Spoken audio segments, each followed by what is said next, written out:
huwezi kujitibia vinyama katika sehemu za siri kwa kutumia dawa za kupaka peke yake.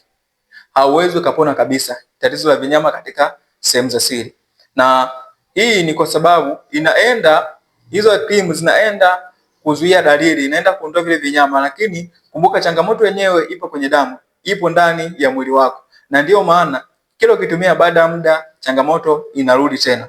Sasa hii ndio njia ya kupambana na maambukizi ya HPV. Cha kwanza, utumie chanjo. Kama hujapata haya maambukizi, nenda hospitali ukapata chanjo ili usiweze kabisa kupata haya maambukizi ya HPV. Lakini pia vile vile, njia ya pili, kama wewe tayari umeshashirika na haya maambukizi ya HPV, ni vyema ukatumia antiviral medication kama vile Acyclovir, na hii itakusaidia kupambana na haya maambukizi ya HPV. Lakini kama umetumia antiviral medication lakini umeshindwa kupona, nimekuandalia program maalum ya Immunity Booster Program. Hii itakusaidia kukuongezea kinga mwili kwa haraka na kuondoa hivyo vinyama visiweze kujirudia tena.